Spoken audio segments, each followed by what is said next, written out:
En esta mañana el pastor Samuel va a tener la prédica de 1 Samuel capítulo 2 del 1 al 8. Atentos y atentas, hermanos. Cántico de Ana. En su oración, Ana dijo: en ti, Señor, mi corazón se regocija. En tu nombre mi fuerza es mayor. Ahora puedo burlarme de mis enemigos, porque me regocijo en tu salvación. Nadie es santo como tú, Señor. Fuera de ti no hay nadie más. No hay mejor refugio que tú, Dios nuestro.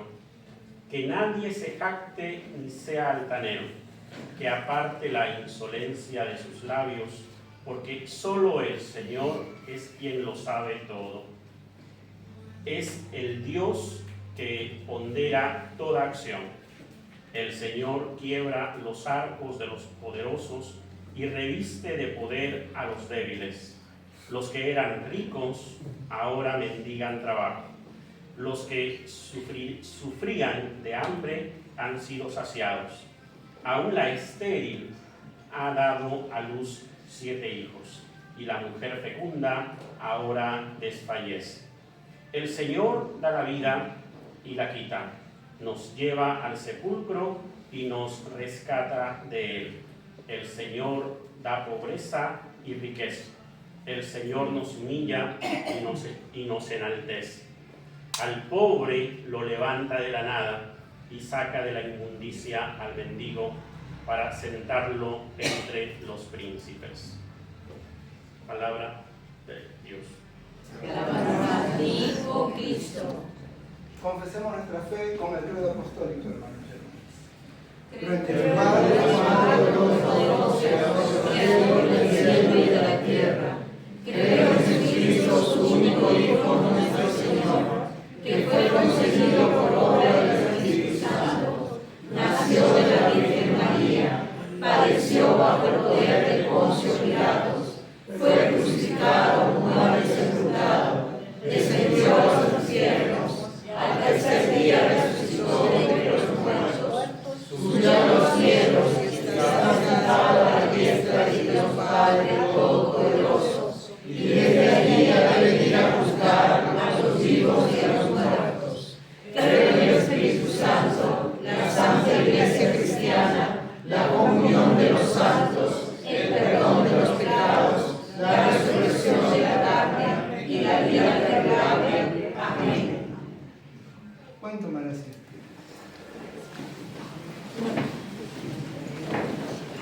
Bueno, siempre el domingo de resurrección es un día de retos, porque ya en los tiempos en los que vivimos, cada vez tenemos menos tiempo para reflexionar y más bien tenemos mucho más tiempo para comprar y consumir, ¿verdad?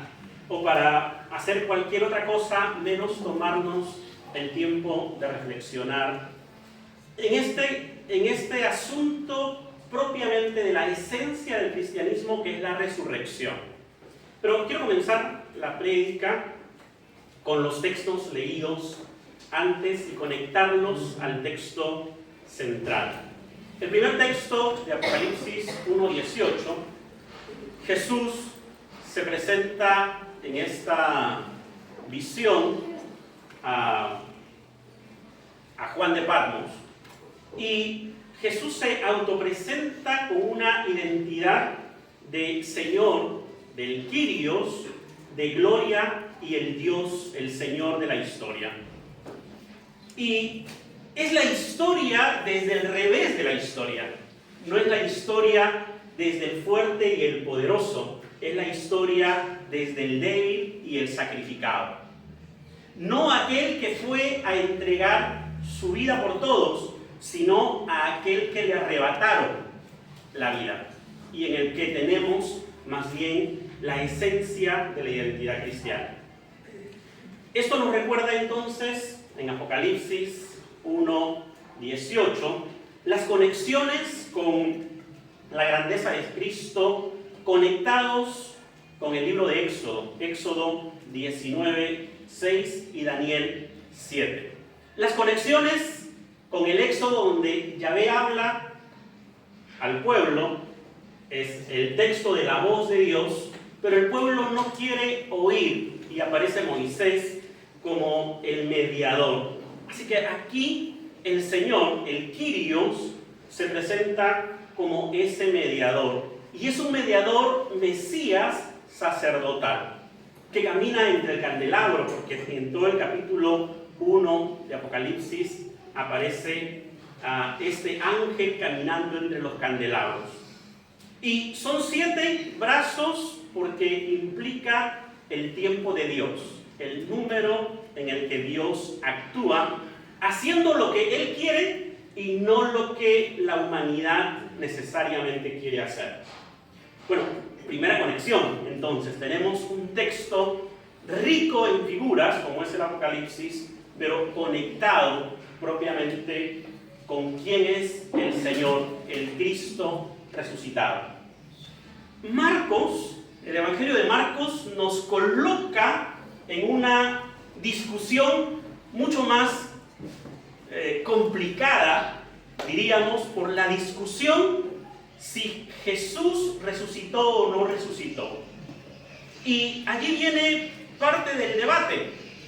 Para el tiempo de Marcos, de Juan Marcos, que es el que escribe el Evangelio, obviamente que la resurrección no es un hecho evidente. Hay que defenderla. Y hay que defenderla porque hablar de la resurrección, algunos dicen que el Evangelio de Marcos termina en el versículo 9, 16, capítulo 16, versículo 9, y todo el resto del relato es un añadido posterior, porque la idea de Marcos, al terminar el Evangelio allí, en el Cristo resucitado, es también conectar la labor de la misión, de la evangelización y de la extensión del Evangelio para todos los demás y las demás seguidores y seguidoras de Jesús. Y es por eso que Marcos termina diciendo que se les presentó a las mujeres y las mujeres se quedaron pálidas por el acontecimiento, asombradas. En el texto griego dice pálidas, con mucho temor, con mucho miedo por el acontecimiento. Pero, ¿qué resuena entonces aquí? ¿A quiénes se aparece Jesús en la resurrección? ¿Se aparece al poderoso? ¿A los hombres?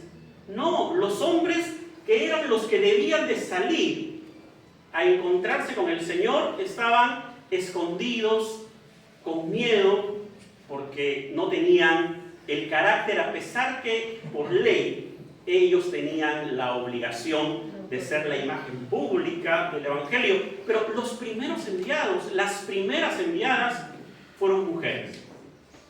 Mujeres que para ese contexto, para ese tiempo, no tenían voz ni tenían voto. Pero es a ellas a las que Jesús las convierte en sus primeras testigos, en sus primeras testigas. Las hace apóstolas. Y allí viene la tarea de la iglesia, de cada uno y cada una de nosotras y nosotros. Nos toca entonces decidir si nos quedamos con el temor y no avisamos, no anunciamos la resurrección, o salimos al frente y anunciamos la resurrección. ¿Qué es la resurrección entonces? Es la pregunta que nos convoca en este texto de Mateo 16. ¿Qué es la resurrección? ¿Qué es lo que se está narrando en este capítulo?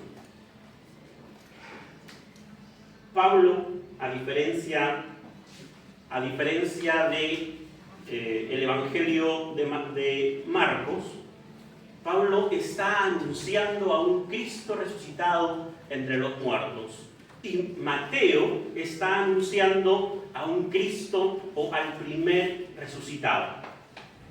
Dos paradigmas del Evangelio: la resurrección presente y la resurrección también en proyección del tiempo y del futuro. La esperanza en medio del martirio. Eso nos conecta con algunas cuestiones de Primera de Corintios, el capítulo 15. Una pregunta que nos motiva, que es transitoria, que surge del texto: ¿de qué lado de la historia está Dios? ¿Dios está del lado de la historia oficial o junto a quienes se pone el Señor? ¿Junto a quién está? Eso nos lleva de nuevo a la lectura de Primera de Samuel, que es el cántico de Ana. ¿Y por qué al cántico? ¿Qué tiene que ver el cántico de Ana con la resurrección de Jesús? Y el cántico de Ana es un texto que se reinterpreta y se relee en el cántico de María. ¿Han leído el cántico de María? ¿Sí? ¿En qué momento se escribe el texto? ¿En qué momento se escribe el cántico? El cántico es un texto escrito en la época de los reyes y se coloca en la época de Ana, en la época de Primera de Samuel, porque es un texto de buenas noticias. Pero ¿buenas noticias para quién? Es para un tiempo en que la monarquía está pasando situaciones de crisis, invasiones, situaciones de miseria, y según las malas lenguas dicen que el texto fue mandado a escribir por un rey. Así que el rey está reflejando su poder, pero la miseria de su poder, la miseria de su propia humanidad. Y es lo que Ana está cantando. El centro de esta lectura está en el versículo 5.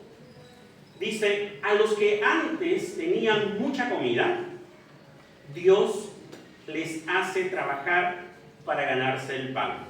A los que siempre tenían hambre, hoy los tiene bien alimentados. ¿Y qué pasa con el poderoso? ¿Qué pasa con el que tiene todo, tiene trabajo, pero nunca mira a su hermano y a su hermana que está en la miseria o en situación de necesidad? ¿Qué pasa con ellos? ¿Qué hace Dios con ellos? Y el texto nos vuelve a colocar, estoy dando vuelta mi hojita, el texto nos vuelve a colocar entonces que describe al Dios de la felicidad, de la alegría y de la restauración de la vida. Dios es un Dios que no soporta el sufrimiento producido por el que tiene poder. Y por eso cuando decimos que Jesús vino al mundo para morir por nosotros, estamos diciendo que Dios fue cómplice de los que lo asesinaron. Y ese es un pecado frente al texto, porque Dios, precisamente porque no fue cómplice de los que lo asesinaron, es que decidió resucitar a su hijo. Ana, en ese sentido, recibe la gracia de Dios. Pasa de la infertilidad, de la muerte social, de la exclusión y del rechazo que las mismas mujeres de su entorno le hacían, al reconocimiento, a la dignidad. ¿De qué lado, volvemos con la pregunta, está Dios en el texto? Y entonces nos coloca de nuevo en el contexto del pasaje. El texto se ubica y pone en labios de Ana, que acaba de obtener una victoria, porque para ese momento una mujer sin hijos era una mujer muerta, porque era propiedad y se entendía que las mujeres solo existían para producir hijos para la casa, para el patriarca de la casa. Un texto que nos pone en evidencia la situación paupérrima terrible de muchas mujeres. El Señor le ha transformado la infertilidad en fecundidad, y eso es señal de vida. No de una vida biológica, sino de una vida social plena. Y esa es la resurrección. El devolvernos a partir del acto de Jesús la vida a todos. Eso nos pone a mirar qué imágenes de Dios encontramos en este cántico de Ana. La primera imagen de Dios es que Dios es el que da la vida. Por eso resucita a Jesús. Y no está conforme con el asesinato producido por el sistema. Dios es soberano, es rey de gloria. Se coloca del lado de los débiles, de los nadie y las nadie de este mundo. Dios es omnisciente, es otra imagen que encontramos en el texto. Lo conoce todo y no está de acuerdo con la maldad, porque la maldad no es el diablo, no son demonios, no se personifican en seres coludos y cachudos, sino que más bien la maldad es el sistema que atraviesa nuestras propias humanidades y se reflejan en nuestras acciones. Dios no acepta la competencia. Esa es otra imagen de Dios. ¿Y por qué Dios no acepta la competencia? Porque frente a otros dioses de barro, Dios protege, salva, restaura y provee de vida plena. Dios es el Dios de la alegría, frente a que a veces queremos reproducir a un Dios de la tristeza y del lamento. Dios es el Dios de la alegría. Trae paz y felicidad a quienes sufren, sobre todo. Y la última imagen que tenemos de Dios en el texto es que es un Dios justo. No tolera el abuso de poder. No tolera el orgullo humano que se pone por encima y ve por debajo a los demás y a las demás, que descalifica la vida de las otras personas. Entonces, ya para cerrar esta reflexión, ¿qué nos habla? ¿Cuál es el mensaje del texto para hoy? ¿Vivimos en un mundo deshumanizante? Sí, ¿verdad? Cada vez más deshumanizante, que sacrifica la vida de las mayorías. En el Perú, 85% de la población es informal y casi 40% vive en la pobreza extrema. ¿Privilegia entonces Dios a esos que manejan las élites en el Perú? No. Dios está del lado de los que sufren, de los sin poder. La resurrección hoy, al margen de podemos darnos grandes discusiones si Jesús resucitó históricamente o no, pero esa no es la discusión de fondo en los evangelios. La resurrección es un hecho de fe, no es que debe ser defendida históricamente. Y eso es lo que nos hace creyentes, la esperanza de la resurrección expresada en nuestras vidas. Los pleitos que tenemos entre allanamientos, entre roles, entre situaciones de pleitos entre ejecutivo, legislativo, ministerio público, poder judicial, ¿quiénes salen perdiendo? ¿Quiénes son asesinados socialmente día a día con esas situaciones? Mucha gente que va pasando de la miseria a una mayor situación de miseria. Por tanto, los pleitos entre políticos, medios de comunicación y agentes sociales con poder no es para buscar el bien común, es para volver a repartir la torta, para volver a repartirse el poder. Esto implica matar y asesinar la vida de las generaciones presentes y las generaciones futuras. Resucitar a Jesús en nuestra comunidad implica también levantarse contra esta forma de opresión. La resurrección de Jesús también, desde el canto de Ana, es colocarnos en el lado en el que Dios está. ¿Dónde está Dios? Decíamos con la pregunta inicial. Está del lado de los pobres y de los deshumanizados. Está en el rostro de nuestros hermanos y hermanas. Y ahí es donde Jesús decía que quien dice amar a Dios y no ama a su hermano, ¿cómo puede decir que ama a Dios si no es capaz de amar a quien tiene al costado? Entonces, es también identificar quiénes son esas personas y esos grupos de personas que están sufriendo. Y podríamos mencionar algunos: niños, niñas, adolescentes, las mujeres en situaciones de vulnerabilidad. Está del lado de los que sufren exclusión social, religiosa también, sea por su forma de pensar, por la manera en que conciben su relación con Dios o por la manera como viven su propia sexualidad. Dios se pone del lado de ellos. ¿Dónde y de qué lado queremos estar? Junto al Cristo resucitado.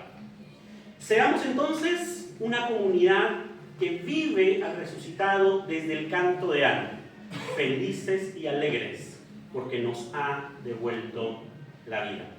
Y la vida es para celebrarla. Gracias.